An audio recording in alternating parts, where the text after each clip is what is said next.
एक और चीज स्पेशली अब क्योंकि वो काल की पिक्चर आ गई तो और अमिताभ जी। बच्चन जो है वो अश्वत्थामा बन गए, तो एक बात आती है डिस्प्रपोर्शनेट रिस्पॉन्स कि अश्वत्थामा ने जो करा वो गलत करा, बट एक रेज में एक इमोशन में आकर के करा, और उसको इतनी लंबी सजा जो आज तक चल रही है शायद। उसने रेज में आके क्या करा? Was that not beyond disproportion? Kripacharya, Ashwatthama और कृतवर्मा, राइट? रात के समय पांडव शिविर में जब सभी सो रहे हैं, पांडवों के बच्चे, जो भी बचे थे पांडवों के साइड, सैनिक जो भी आप कह लो, सारे सो रहे थे, उस समय जाके उसने आक्रमण किया और सबको मार दिया. Was that fair? No. He killed all of them.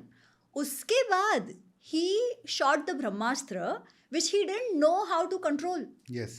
Right?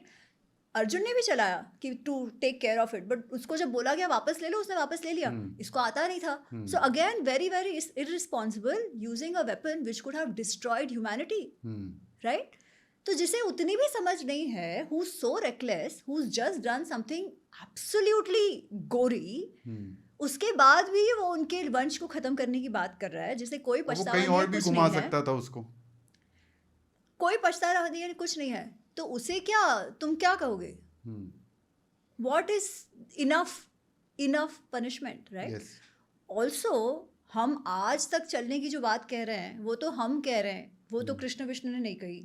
ठीक है, कृष्ण ने तो उसे 3000 वर्ष का बात किया है. आजकल क्या हो गया ना, चिरंजीवी, अश्वत्थामा चिरंजीवी ऐसे करके लोगों को लगता है वाह वाह वाह, कुछ पुण्य काम करने के कारण से चिरंजीवी मिला है. एक बात याद रखो, लंबा जीना डज नॉट मीन अच्छा. अधिकतर लंबा जीना दुख की ओर ही ले जाता है, because life is full of ups and downs all the time. The more you live the more दुखी यू विल बी. तो चिरंजीवी होना is actually not a boon, it's a curse. In some sense it is a curse. ठीक है, और इसको तो ये कर्स है कि क्योंकि उसके सर से मणि निकाला गया ना, कि ऐसे दुख दर्द रोग में पनपते हुए, मतलब इतनी गंदी तुम्हारी जिंदगी रहेगी, तुम सिविलाइजेशन के आसपास भी नहीं जा पाओगे. ऐसे तुम 3000 वर्ष तक रहोगे. तो ये जो हम विलन्स को ग्लोरीफाई करते रहते हैं, it's terrible without understanding anything. Also, Chiranjeevi does not necessarily mean somebody who's immortal. Chiranjeevi means one who lives long. Of course, there are some people who live long enough. We don't even know if they are present or not right now. That is our श्रद्धा की बात. जैसे हनुमान जी हैं, जो भी है, पर उनको भी स्वच्छंद मरणम की बात है कि वो चाहे जब. So probably he did live long, but with a purpose. Right? Hanuman ji को जो चिरंजीवी का वरदान है, that is with a purpose, not Ashwatthama.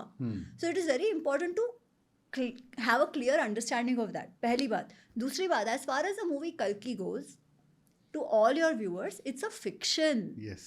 Do not accept it as teaching you Mahabharat. कि ये जो पूरा उसका concept है कि Kalki gets a chance at redemption, that is Naga Ashwin's thought. Not Krishna's thought. So because our itihas, our sahitya, our dharma and sanskriti allows us freedom to say stories based on taking characters from here, wo freedom of expression, creative liberty hai, people take that and it's fine. I'm not against that. I'm not against fiction. All I'm saying is readers know what is fiction and what is actual इतिहास. Because अगर आपको सही सीख लेनी होगी, सही विश्लेषण करना होगा, सही एनालिसिस करनी होगी और एक्चुअली अपने जीवन में कुछ उतारना होगा, तो आपको इतिहास को इतिहास के रूप में देखना अत्यंत आवश्यक है.